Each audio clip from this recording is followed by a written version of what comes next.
Olá pessoal, aqui quem fala é o professor Jurandir. Espero que esteja tudo bem com vocês. Tá? Gostaria de dizer que estou com saudade de todos, né? Quem diria ter sentido saudade dos nossos encontros em sala de aula, de todo aquele calor humano. Mas enfim, enquanto isso não acontece de fato, enquanto isso a gente não pode voltar a se ver em sala de aula, a gente vai tentando reduzir as distâncias da melhor maneira possível. E por enquanto, a melhor maneira possível é essa, por meio dessas videoaulas. Eu espero que venham a atender, né, e que venham ser claras o suficiente para que a gente possa estar compreendendo e absorvendo conteúdo. Hoje a gente vai começar o estudo de um outro regime tributário, um regime tributário talvez não, com toda certeza, o mais utilizado no Brasil. E a gente vai tentar entender um pouco sobre o que é esse regime, né, o Simples Nacional, como funciona, a quem se destina, tá?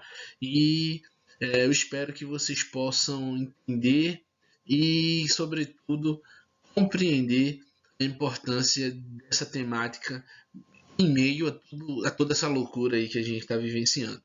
Tá bom? Então vamos lá. A gente vai estar dando início agora. A gente vai começar a falar do regime tributário do Simples Nacional. Ok? Então, se vocês tiverem dúvidas, vocês podem deixar as dúvidas nos comentários do vídeo, ou vocês podem diretamente por meio do Classroom mandar as perguntas, as dúvidas, que a gente vai estar tentando atender a esses questionamentos na medida do possível, da melhor forma. Ok? Então, dito isso, vamos ao que importa, ao que interessa. Primeira coisa que a gente precisa saber quando o assunto é o simples, né? Eu acho que é interessante entender em que conjuntura esse regime tributário ele vem para tentar dar às pequenas empresas, às microempresas, uma condição de competição mais adequada. Então veja só, como a gente já sabe, a carga tributária brasileira ela é imensa, ela é grande, ela é burocrática, ela é complexa e isso por si só deixa a vida do microempresário, daquele empresário que tem menos poder aquisitivo, né, que tem uma equipe menor de trabalho, é muito mais complicado para ele, né, ter que lidar com essa carga tributária quando você tem uma quantidade de recursos menor do que uma multinacional, por exemplo, que tem condições de ter equipes, departamentos inteiros dedicados especificamente ao cálculo e à apuração dessas obrigações tributárias. Então, o primeiro fator a ser considerado é que o Brasil ele tem uma tributação, uma carga tributária extremamente complexa e burocrática. Tá? Então, como se não bastasse só o fato de ter que pagar os tributos, calcular esses tributos é complicado, calcular esses tributos é trabalhoso e calcular esses tributos, né, requer muito esforço. Isso porque, né, cada estado tem legislações específicas, cada cidade tem legislação específica, então sempre que você vende para um estado ou para uma cidade diferente, se faz necessário ter que conhecer as nuances da legislação contábil tributária daquela cidade para que você possa efetuar o cálculo da forma correta e não ter depois nenhuma espécie de problema com o fisco. Então, essa grande complexidade que a nossa carga tributária possui, ela acaba se tornando um desestímulo ao empreendimento. Então, é um sonho da grande parte dos brasileiros ter o seu próprio negócio, mas quando você se depara com a quantidade de obrigações que você passa a ter a partir do momento que você se formaliza enquanto empresa, você se desestimula. E esse desestímulo é o que faz com que muitas empresas, com que muitos empreendedores, né, muita gente ou faça a opção de continuar como trabalhando de maneira informal. Isso, para quem faz essa opção, tem seu benefício, que é não pagar impostos, não estar ali no radar do Estado, mas, por outro lado, os prejuízos é que você não tem acesso aos benefícios, né? Seguro, ah, enfim, aposentadoria, ah, em caso de saúde, né? Problemas de saúde, você tem lá afastamento pelo INSS, todos os nuances e todos os benefícios associados à Seguridade Social você não tem por não contribuir. Tá? Então, esse desestímulo ele é muito nocivo, né, para o Estado de maneira geral. Tá? O Simples ele vem como uma ferramenta para dar às micro e pequenas empresas, sobretudo, a possibilidade de pagar menos impostos e não só disso, de pagar menos impostos com um cálculo feito de forma simplificada, tá? Que não requer equipes ou uma especialização extremamente técnica para isso. Vocês vão ver que a proposta do cálculo dos tributos no Simples, ela não é complicada. Ela é, pelo contrário, como o próprio nome sugere, bem simples. Ok? Então, quando você traz essa possibilidade das empresas pagar menos impostos, você dá a ela a possibilidade de ter um ganho de competitividade. Porque as grandes empresas pagam muitos impostos, muitos tributos, mas elas têm economia de escala, né? Elas produzem uma quantidade muito maior, elas vendem muito mais.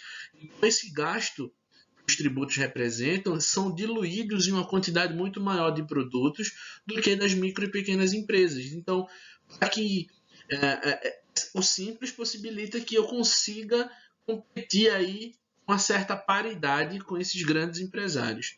Isso está amparado lá pela legislação, na Constituição Federal, pelo princípio da isonomia. O princípio da isonomia basicamente diz que os iguais têm que ser tratados iguais, os desiguais têm que ser tratados de forma desigual. Então eu não posso colocar em paridade, em igualdade, um microempresário que fatura 100 mil reais por mês com uma multinacional que fatura 300 milhões por mês, por exemplo. Então, é necessário dar um tratamento diferenciado àqueles que são diferentes, né, na sua essência.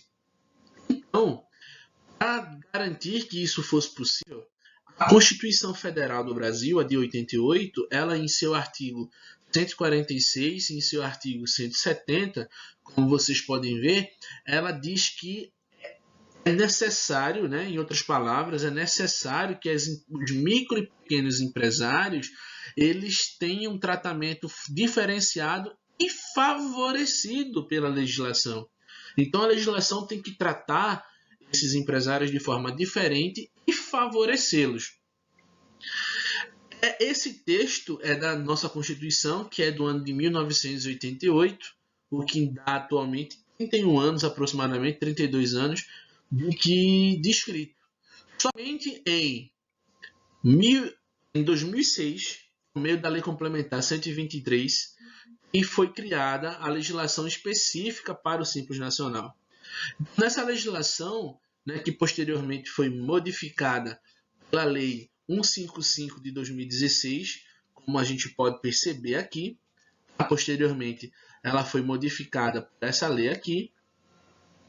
Então, a gente vai verificar algumas características que esse Simples, né, que essas leis né, trouxeram na regulamentação do que seria o Simples, de como seria esse tratamento diferenciado e favorecido.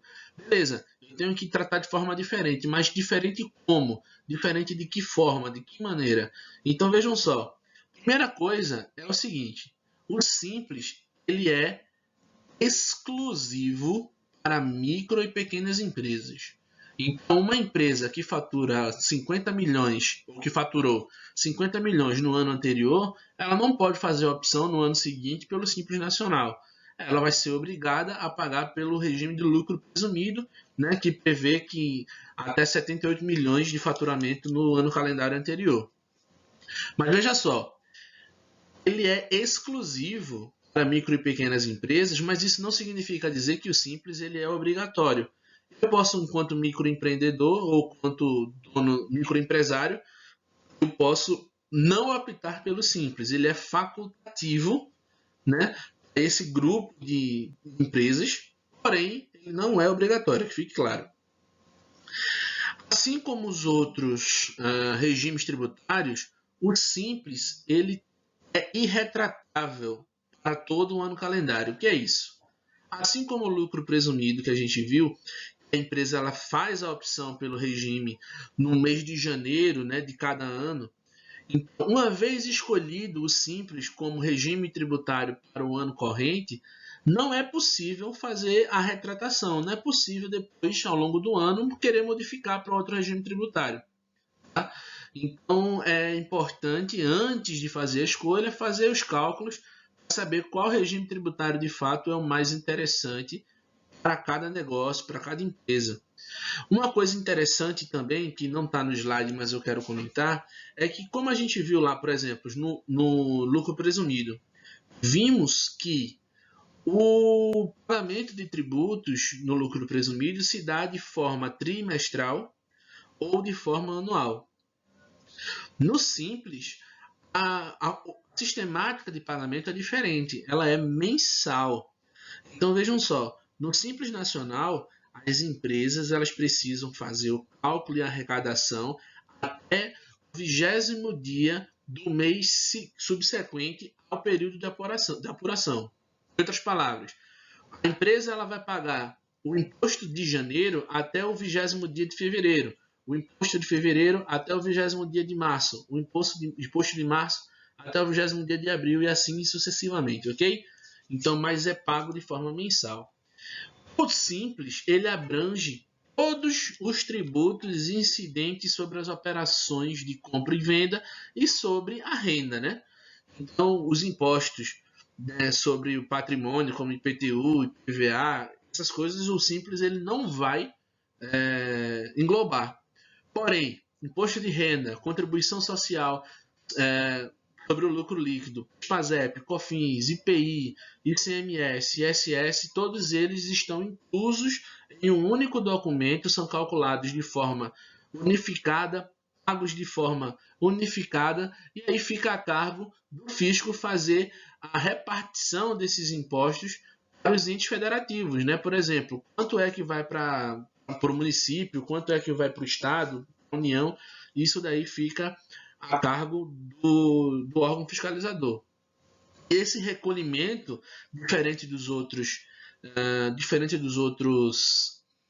regimes tributários, onde cada tributo é calculado de forma individual, aqui não, é feito num documento único de arrecadação, tá?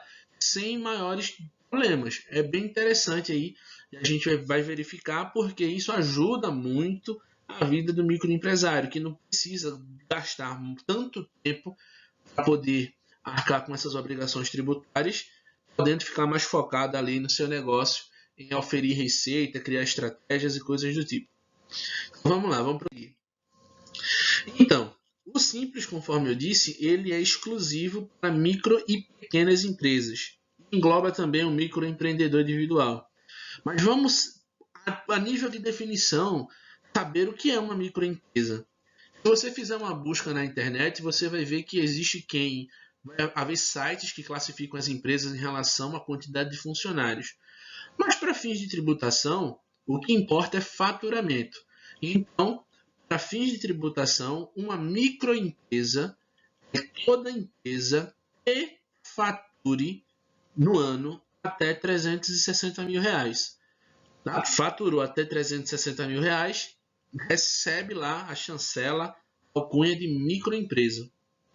Se eventualmente a empresa ela fatura no ano mais que esse valor, até 4.800.000, ela é considerada uma empresa de pequeno porte. Uma pequena empresa até 360 mil, microempresa, até 4.800.000, uma empresa de pequeno porte. Temos a figura também do microempreendedor individual, que é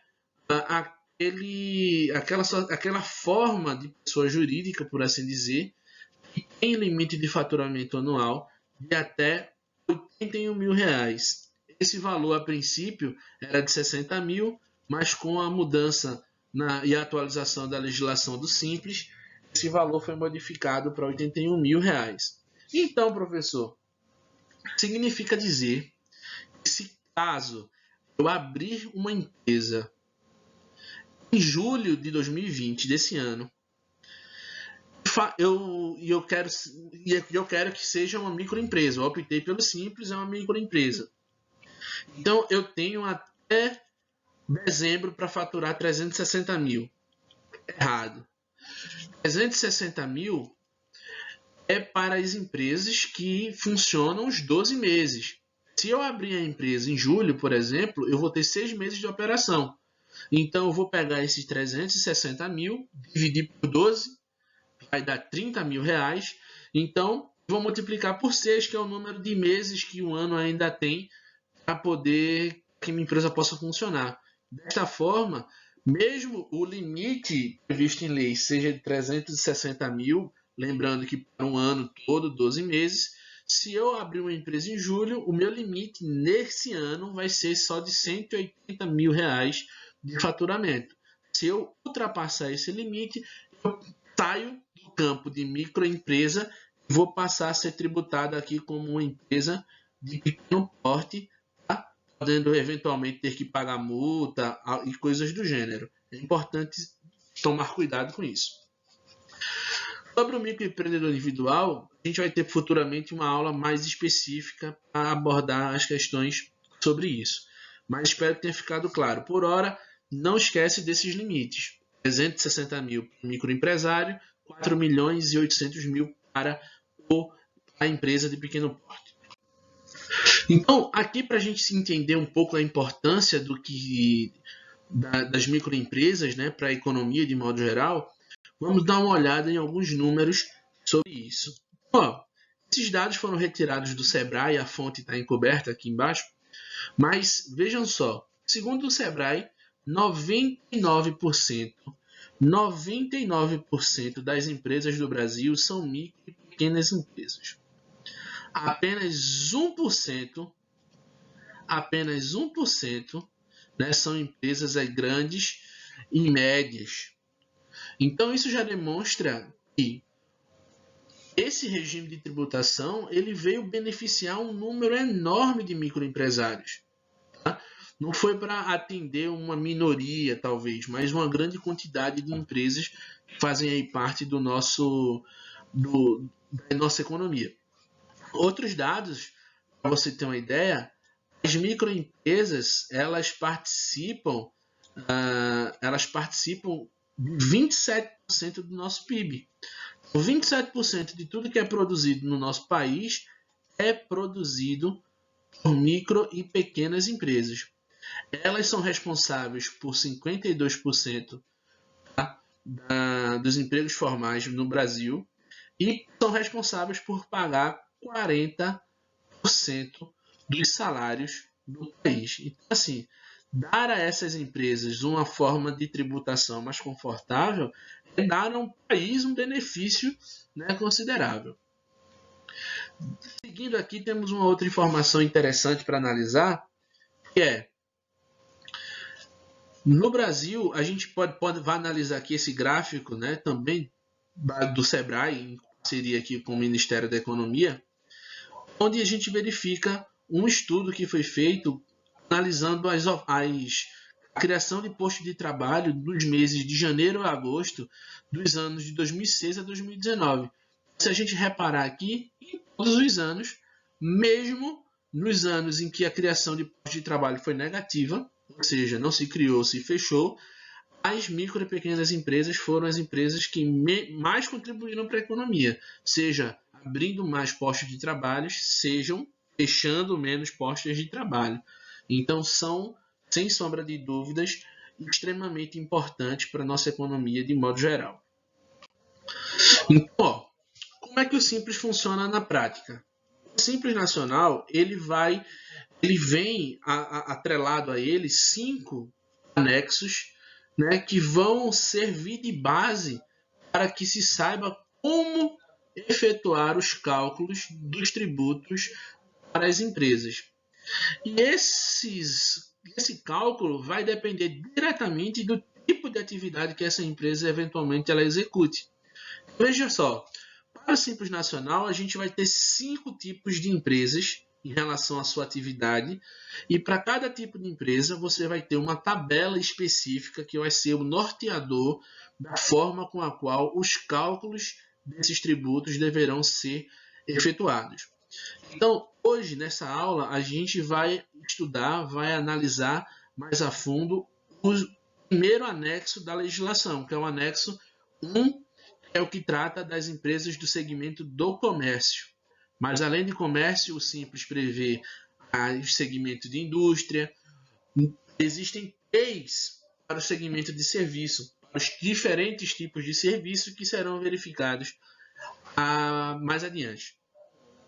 Então, o que deveria ser, como é que funciona essa questão, né, desses anexos? A gente já viu, né, rapidamente aqui quais são os impostos que são pagos pelo Simples, né, ICMS, IRPJ, Imposto sobre Serviço de Qualquer Natureza, Contribuição Patronal, IPI, CSLL, PIS, PASEP, COFINS.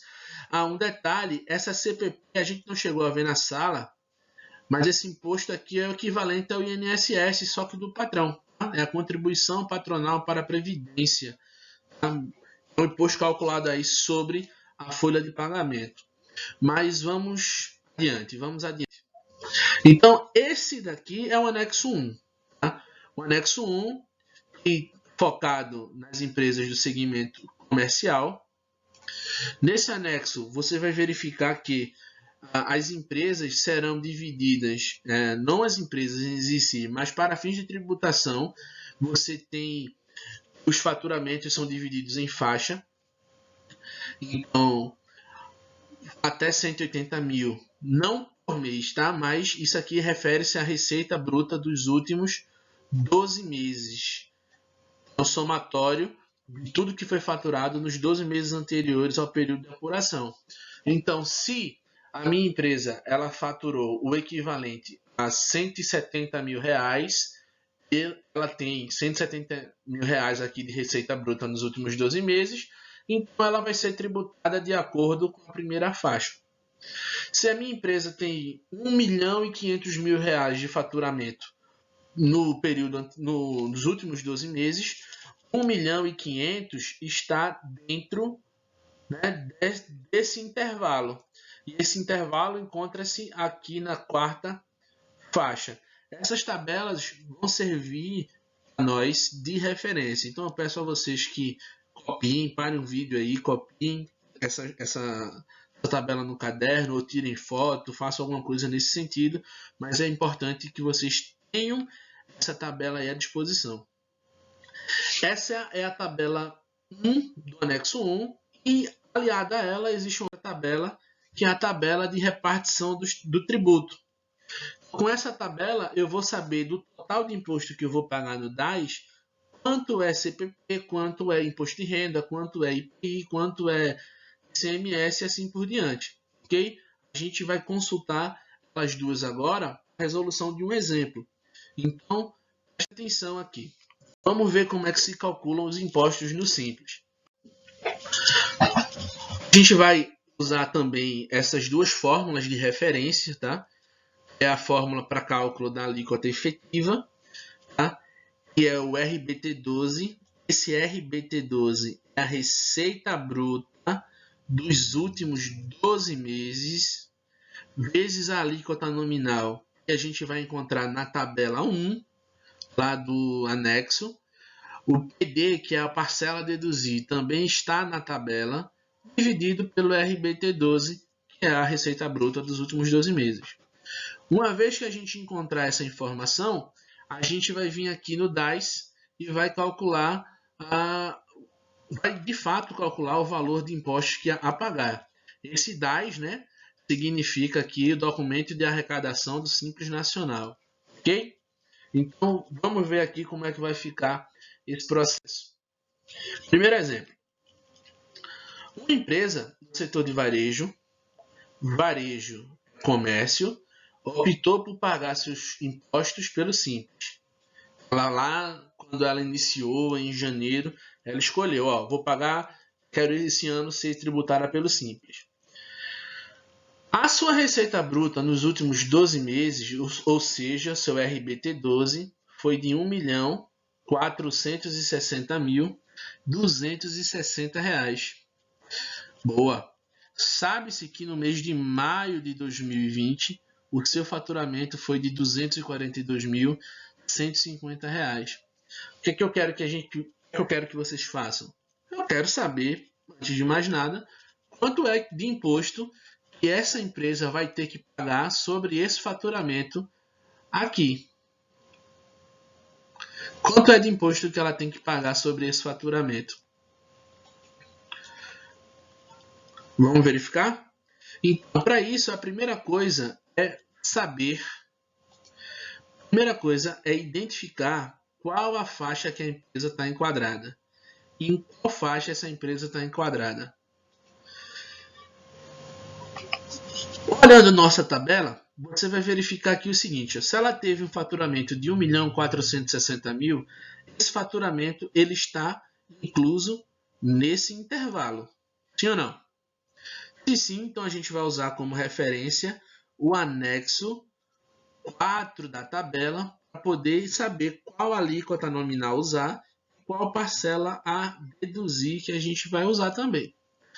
Uma vez que eu sei que se trata da quarta tabela, da quarta faixa do anexo 1, eu passo para a próxima etapa, que é o que, gente? Próxima etapa, a gente vai fazer o cálculo da alíquota efetiva usando a primeira fórmula que foi mostrada. Então, ó, a alíquota efetiva, eu tenho aqui o RBT12 vezes a alíquota nominal menos o PD dividido pelo RBT12. Trocando em miúdos, eu tenho aqui 1.460.000 vezes 10,7% menos 22.500 dividido pelo RBT12 de novo. Lembrando que esses valores aqui, retirados do anexo 1 da quarta faixa. E produzindo o cálculo, a gente vai chegar, né, como resultado a esse valor aí. Então, nossa alíquota efetiva é de 9.1592%. 9,1592%. Essa é a alíquota efetiva que vai ser aplicada sobre o faturamento do mês de maio, para saber quanto de tributos, quanto de imposto essa empresa eventualmente teria que pagar.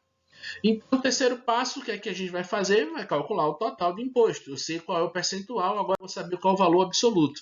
Então, vamos calcular a DAS. A DAS é dada pelo faturamento mensal vezes a alíquota efetiva. Faturamento mensal, se você voltar um pouquinho, vai ver que foi de 242.050 vezes a alíquota efetiva que a gente localizou. Isso vai dar R$ 22.179. Esse é o valor de imposto que deve ser pago por essa empresa para poder quitar suas obrigações fiscais referentes ao mês de maio. Ok? Agora, para finalizar, aqui eu sei que aqui dentro está ICMS, aqui dentro está ISS, aqui dentro está IPI, enfim, dentro desse valor estão todos os impostos incluídos. Aqui dentro está todo mundo já incluído. Então eu só vou agora saber desse valor quanto é a coisa. Então, ó, pegando aqui a nossa tabela 2 do anexo 1, que é a tabela de repartição de tributos, a tabela aqui de repartição de tributos, vou olhar essa tabela na quarta faixa, vou pegar o valor do DAS e vou multiplicar pela alíquota referente a cada um dos tributos. Então, ó, CPP vai ser igual a 42% do valor do DAS. Então, R$ 9.315,18 desse valor aqui é para custear esse tributo aqui. O CSLL é 3,5%. Então, 3,5% vezes o valor da DAS resulta nesse valor, que é o valor que vai ser custeado a esse tributo, e assim sucessivamente, tá, pessoal? Então, dessa forma, você vai saber daquele total quanto vai ser repartido para cada um dos tributos. Tá? Lembrando que essa repartição, na prática, quem faz não é o empresário, já que está tudo dentro do DAS, o repasse é feito pelo próprio Estado, é feito pela própria Fazenda, é feito pelo próprio fisco, ok? Mas isso aí é importante para a gente saber como é que vai funcionar essa distribuição. Então, espero que tenha ficado um pouco claro. Qualquer dúvida, vocês deixem o comentário no final aí do vídeo ou lá no Classroom, tá? E a gente vai tentando atender a todas as dúvidas. Então, essa basicamente é a proposta do Simples Nacional. Como vocês viram, um cálculo simples de tributos, porém é a realidade da grande maioria das empresas. E que, diga-se de passagem, muitos dos donos dessas empresas não sabem fazer isso, né? Então, assim, se eu não sei fazer isso, como é que eu posso me planejar do ponto de vista contábil para poder saber se esse valor aí está correto ou não? Então, só para vocês verificarem aqui o valor, né, completo das respostas. Se vocês somarem esses valores aqui, você vai verificar que eles vão ser iguais ao valor de 22.179. Então é isso. Desejo a todos aí uma ótima semana. Até a próxima aula.